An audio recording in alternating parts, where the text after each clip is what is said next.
اس دنیا میں جو کچھ بھی موجود ہے، جو کچھ آپ کو نظر آ رہا ہے، اس کے دو وجود ہے.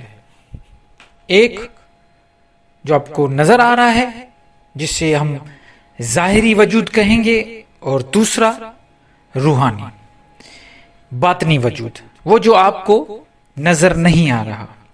اگر یہ اسٹیٹمنٹ کائنات کی ہر چیز پہ لاگو ہے تو انسان اس چیز سے خالی نہیں. انسان کے بھی دو وجود ہیں. ایک جو آپ کو نظر آ رہا ہے، اس کا ظاہری وجود، جیسے آپ اس کو دیکھ رہے ہیں، اس کا جسم، اس کا قد کاٹ، اس کی آنکھیں کیسی ہے، بال کیسے ہیں.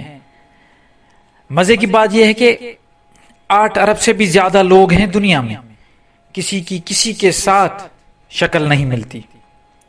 تو یہ جو ظاہری نظر آتا ہے انسان، یہ اس کی ظاہری وجود کی علامت ہے.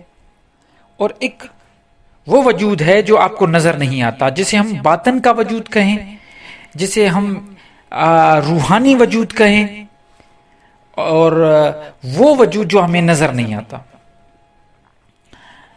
جیسے ہمارے جو ظاہری وجود ہے، اس کو ہمیشہ خطرہ رہتا ہے آس پاس کے ماحول سے.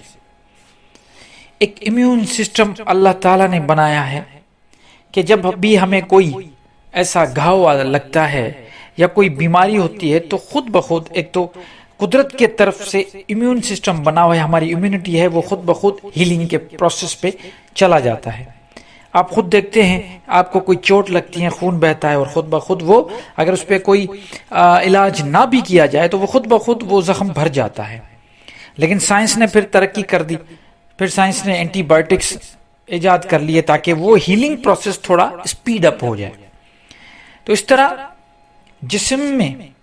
جسم کو ہمیشہ خطرہ رہتا ہے. سردیاں آتی ہیں تو ہمارا جسم میں ٹھنڈ کا احساس ہوتا ہے، تو ہم گرم کپڑے پہنتے ہیں. گرمی آتی ہیں تو ہمیں گرمی لگتی ہے، تو ہم ایسے کپڑے پہنتے ہیں تاکہ ہمیں گرمی نہ لگے. تو اس طرح ہمیشہ کوئی نہ کوئی ماحول کے ساتھ ہم سیٹلمنٹ کرتے رہتے ہیں.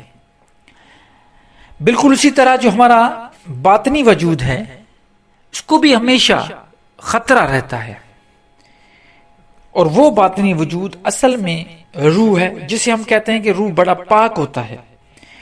اور جو لوگ روحانی لوگ ہوتے ہیں، جن کا روح بالکل پاک ہوتا ہے، نفس پہ کنٹرول ہوتا ہے، ان لوگوں کو 24 گھنٹے خطرہ ہوتا ہے.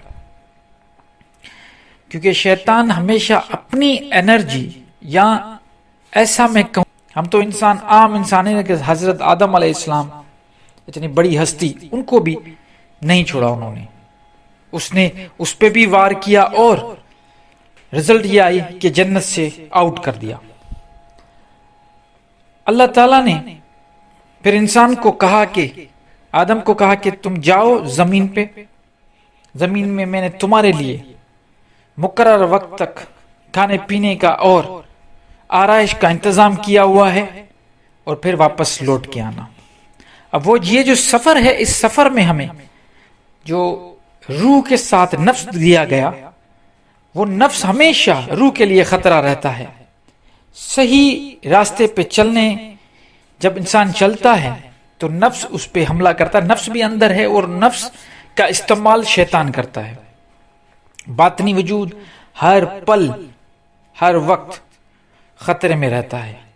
اور وہ باطن کا وجود، یقین مانیے، یہ جو بڑے بڑے علماء، بڑے بڑے ایسے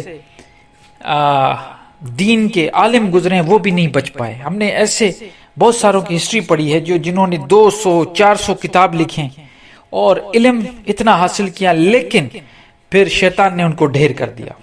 ایسے بہت سارے مثالیں، میں کسی ایک کا نام نہیں لینا چاہتا. آپ سب جب سن رہے ہیں، ان سب کو پتا ہے کہ ایسے بہت لوگ گزرے ہیں. انہوں نے، جب انسان اللہ کی راہ پہ چلنے لگتا ہے اور شیطان اس پہ وار کرتا رہتا ہے، اور اس کے بدلے میں نفس پہ کنٹرول کر کے جب انسان چلتا ہے اور اللہ کی راہ پہ چلا جاتا ہے، تو آخر میں شیطان جو لاسٹ اس کے وجود کو وار کرتا ہے، ضرب دیتا ہے، وہ یہ ہوتا ہے کہ اس میں ایک غرور، ایک تکبر پیدا کر دیتا ہے.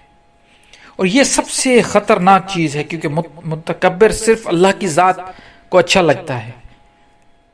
اور یہ ابلیس، شیطان، یہ جب لانتی ہوا تو اصل اس کی وجہ تکبر کی، کیونکہ اس نے یہ تکبر کیا کہ میں تو نار سے بنا ہوں، آگ سے بنا ہوں، اس انسان آدم جو مٹی سے بنا ہے میں اس کو سجدہ کیوں کروں، میں اس سے بہتر ہوں، یہ مجھ سے کم ہے. اصل اس نے ایک تو نافرمانی کی، نافرمانی کے ساتھ اس نے غرور، تکبر کیا. اور یہی آخری حملہ ہوتا ہے لوگوں پر، جب ابلیس دیکھتا ہے کہ اس کا باطنی وجود، اس کے نفس اس کا کنٹرول میں ہے اور اس کا باطنی وجود بالکل صحیح طریقے سے چل رہا ہے اور اس میں کوئی خرابی پیدا نہیں ہو رہی، تو اس کے دل میں پھر وہ تکبر اور غرور ڈالنے کی کوشش کرے گا. اس کو یہ وسوسے آئیں گے کہ میں عام لوگوں سے بہتر ہوں، اللہ تعالیٰ نے مجھے علم دیا ہے، اللہ تعالیٰ نے مجھے عقل دیا ہے، اللہ تعالیٰ نے مجھے دین کی سمجھ دی ہے. اور اس کو ایسا لگے گا، اس کی فیلنگ ایسی ہو جائے گی کہ میں تو ان میں سے ہوں جو بخش کیے گئے ہیں، جن کو اللہ تعالیٰ نے معاف کر دیا، جن کو اللہ تعالیٰ نے جنت کی بشارتیں دے دی، میں ان میں سے ہوں.